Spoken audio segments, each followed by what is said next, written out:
Guys, welcome to my channel medical preparation. तो जैसे हमारी फर्स्ट वीडियो में हमने देखा था कि जो डाइजेस्टिव सिस्टम होता है उसमें दो पार्ट्स होते हैं। एक होता है एलिमेंट्री कैनाल और दूसरा होता है डाइजेस्टिव ग्लैंड्स। तो एलिमेंट्री कैनाल, उसकी लेयर्स, उसके पार्ट्स हमने सारा कुछ पिछली दो वीडियोस में डिस्कस कर लिया है। तो उसके बाद नेक्स्ट क्या आता है, उनके डाइजेस्टिव ग्लैंड्स। तो आपका वो टॉपिक आज इस वीडियो में कवर हो जाएगा, डाइजेस्टिव ग्लैंड्स। चलिए स्टार्ट करते हैं।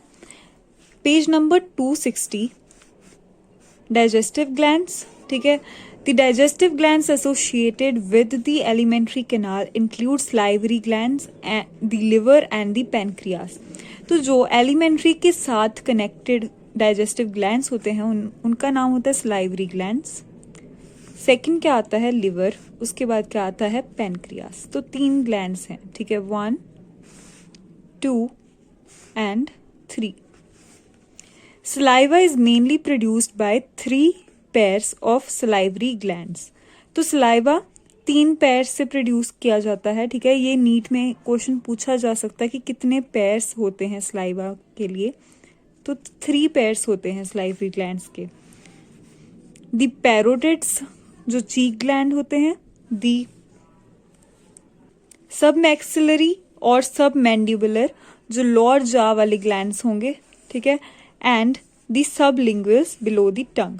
तो 3 टाइप्स के होते हैं। एक पैरोटिड हो गया, उसके बाद कौन से आते हैं, सब मैक्सिलरी और सब मैंडिबुलर, और उसके बाद कौन से आएंगे, सब लिंगुअल्स।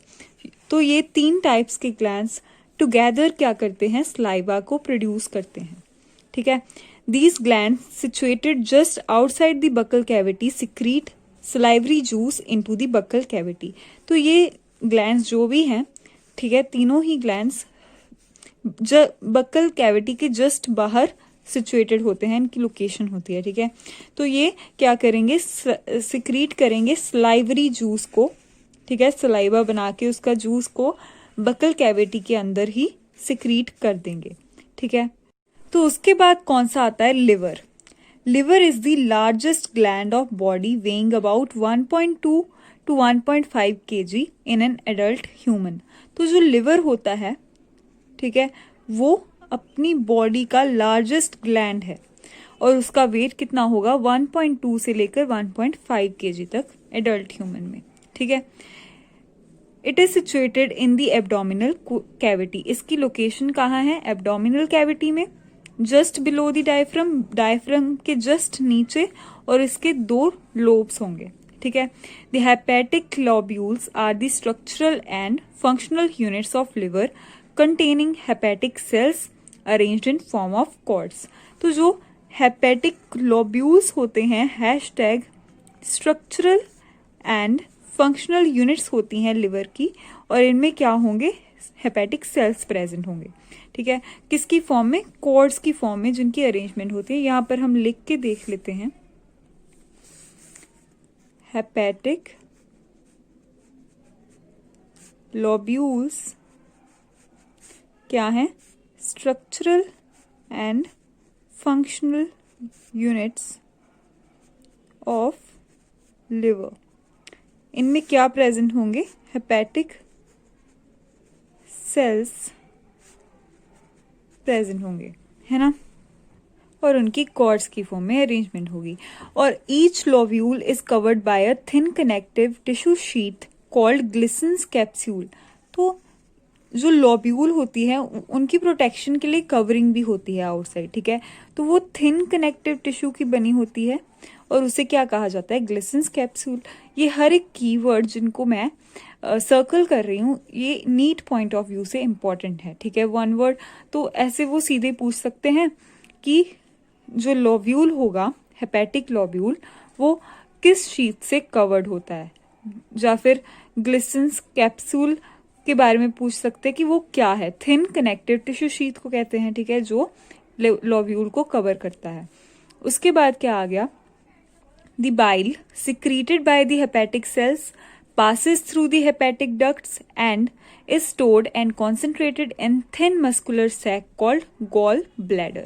तो जो बाइल होगा वो हेपेटिक सेल्स में सिक्रीट करेंगे, ठीक है। मतलब जो हेपेटिक लोब्यूल्स के हेपेटिक सेल्स हैं वो बाइल को सिक्रीट करेंगे, बनाएंगे, ठीक है। तो वो बाइल क्या करेगा, अब हेपेटिक डक्ट से पास करके, अब वो हेपेटिक सेल्स के बाद कहाँ जाएगा, हेपेटिक डक्ट्स से पास करते हुए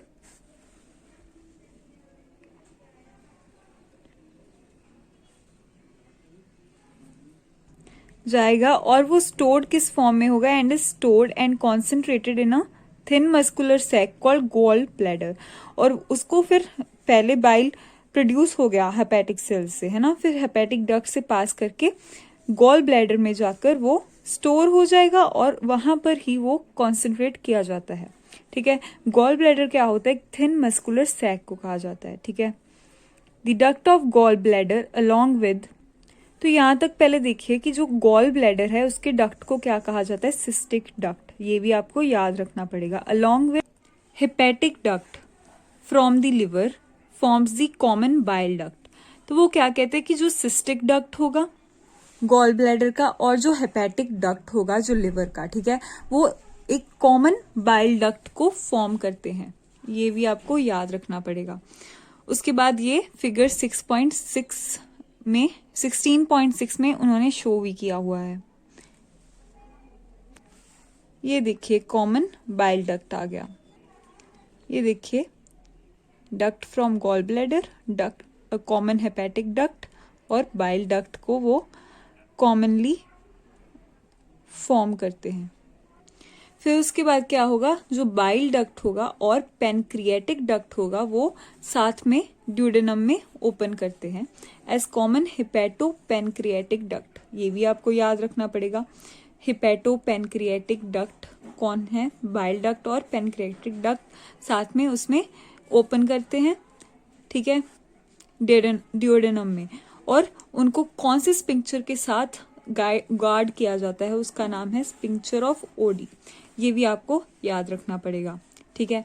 उसके बाद पेनक्रियास इज कंपाउंड, कंपाउंड का मतलब है कि उसमें बोथ वो एक्सोक्राइन ग्लैंड भी है और एंडोक्राइन ग्लैंड भी है। इलोंगेटेड ऑर्गन, इलोंगेटेड लंबा सा ऑर्गन है, ठीक है, ये देखिए पेनक्रियास, और वो कहाँ सिचुएटेड होता है, between limbs of the C shaped duodenum.